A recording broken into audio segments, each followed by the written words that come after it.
5,000 आपले चालले जातात. अशा वेळी काय करायचं? अशा वेळी दोन पर्याय. तर या ज्या लिंक आहेत, सस्पेक्टेड लिंक किंवा कुठेतरी तुम्हाला म्हटलं जातं अरे तुमचं KYC संपलंय, तुमचा गॅस कोणाला काही आपला मोबाईल मिळाला याबाबत अभिप्राय जर द्यायची असेल तर आपण अवश्य देऊ शकता. एक पोर्टल आहे आपल्या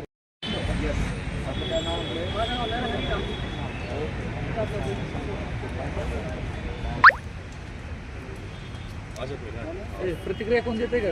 टीमने एवढा प्रयत्न केलेला आहे त्यांच्यासाठी पुन्हा एकदा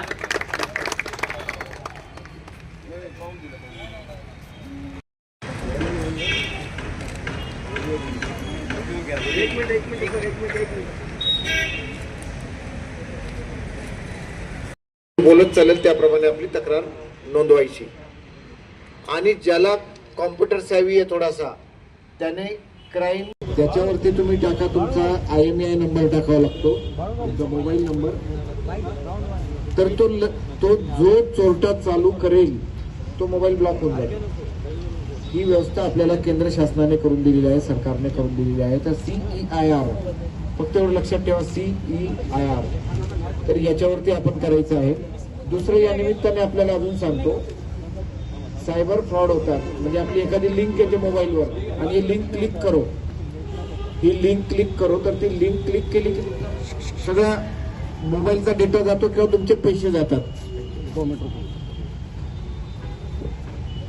तर या ज्या लिंक आहेत, सस्पेक्टेड लिंक किंवा कुठेतरी तुम्हाला म्हटलं जातं अरे तुमचं KYC संपलंय, तुमचा गॅस एजन्सीमधून बोलतोय, तुम्हाला OTP आला असेल बघा, तुमचा KYC करायचा आहे, आणि तुम्ही कुठेतरी घाईत असतात, पटकन त्याला देऊन टाकतात. 10,000 5,000 आपले चालले जातात. अशा वेळी काय करायचं? अशा वेळी दोन पर्याय. 1930 सगळ्यांनी लक्षात ठेवा, 1930 1930 हा नंबर डायल करायचा.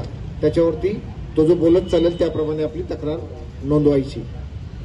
आणि ज्याला कॉम्प्युटर सॅव्ही आहे थोडासा, त्याने crime.gov.in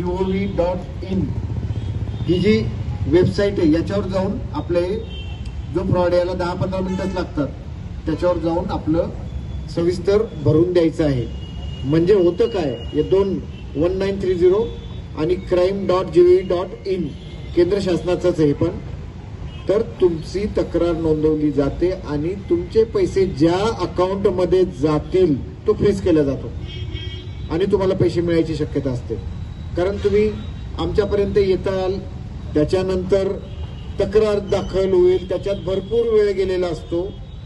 हा आपण इमिजिएट करायचा आहे. सगळ्यांना सांगा, तुमचेच नाही, ज्याचं कोणाचं काही असं सायबरचे पैसे गेले, सायबर फ्रॉड झाला, तर तात्काळ 1930 कॉल करा आणि त्याच्यावरच्या सूचनांचं पालन करून तक्रार नोंदवावी.